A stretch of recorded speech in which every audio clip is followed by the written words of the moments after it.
देखिए, मैं ये समझता हूँ जो कर्मचारी है, सरकारी कर्मचारी की संख्या बहुत कम है, 2% सरकारी नौकरियां हैं, लेकिन उसके अलावा भी एक बहुत बड़ा सेक्टर जिसको हम प्राइवेट सेक्टर कहते हैं, और संविदा, ठेकेदारी, आउटसोर्सिंग के जरिए भी बहुत सारे कर्मचारी काम कर रहे हैं। उसी काम को सरकारी कर्मचारी 8 घंटे करता है, उसको 50,000 रुपये मिलते हैं। उसी के साथ काम करने वाला संविदा, ठेकेदारी, आउटसोर्सिंग वाला जो व्यक्ति है कर्मचारी, वो भी 8 घंटे काम करता है, उसको 8,000 रुपये मिलते हैं। ये जो वेतन विसंगति है, ये जो इतनी बड़ी गैर बराबरी है, ये गलत है। समान काम समान वेतन, कम से कम गरिमाई जीवन जीने के लिए जो वेतन की जरूरत है, इतना वेतन तो कर्मचारियों को मिलना चाहिए। आप ये महसूस कीजिए, जैसे पुलिस है, पुलिस के कर्मचारियों को 50,000 रुपये तनख्वाह मिलती है, होमगार्ड को 10-12,000 रुपये मिलती है, 16,000 रुपये मिलती है, पीआरडी के जवान को उससे भी कम मिलती है।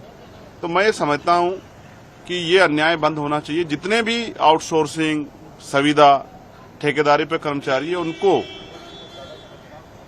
जितना काम वो करते हैं उसके मुताबिक जो है उनको सैलरी मिलनी चाहिए। ऐसी मेरी मांग है और मैं केंद्र सरकार से मांग करता हूं कि वो कानून लाएं, समान काम समान वेतन और समान सम्मान। जिस तरह का सम्मान जो है गवर्नमेंट एम्प्लॉय को मिलता है, उस तरह का सम्मान प्राइवेट एम्प्लॉय को मिलना चाहिए। कितने ही डिपार्टमेंट में हम जाते हैं, कंप्यूटर ऑपरेटर है, पियोन है, तमाम तरह के और काम करने वाले हैं, वो सबको सफाई कर्मचारी है, तो उनको अगर गरिमाई जीवन देना है तो उनको तनख्वाह भी, सैलरी भी अच्छी देनी पड़ेगी। आज 10,000 8,000 में क्या होता है? किसी अच्छे स्कूल में अपने बच्चों को नहीं पढ़ा सकता आदमी। अगर कोई बीमार हो जाए तो 8,000 रुपये तो एक ही दिन में उड़ जाएंगे अस्पतालों में। कोई और इस तरह की परेशानी खड़ी हो जाए, कोई चोट लग जाए, कोई चीज बनानी हो, तो सब जीरो हो जाएगा। तो ये गरिमाई जीवन नहीं है। इसलिए मेरी मांग है समान काम समान वेतन और समान सम्मान मिलना चाहिए। दूसरा सवाल ये है कि सुदर्शन रेड्डी जो है, उनको वाइस प्रेसिडेंट कैंडिडेट के लिए नॉमिनेशन वो भरने गए हैं, लेकिन आप लोग नहीं दिखे कि विपक्ष के साथ आप लोग भी हैं, क्या वजह है? कई लोग नहीं देखिए, मेरी जानकारी में नहीं है उनको कैंडिडेट बनाया। मैंने मीडिया से सुना है, मुझे अब तक इसने कहा नहीं है कि आपको आना नॉमिनेशन में या आपको आना चाहिए। तो कोई बात नहीं, ये लोकतांत्रिक अधिकार है और संविधान को बचाने के लिए हम अपने अधिकार का प्रयोग करेंगे। एक सवाल और कि एक महत्वपूर्ण बिल लाया गया है जिसमें सभी को ये कहा गया कि कानून सबके लिए बराबर है, चाहे वो पीएम हो, सीएम हो, तमाम लोग, और उनको भी जेल जाना पड़ेगा अगर आरोप लगते हैं तो प्रक्रिया के तहत। लेकिन उस पर जो कल हमने देखा जिस तरीके से हुआ तमाम चीजें, उस पर आपका क्या कहना है?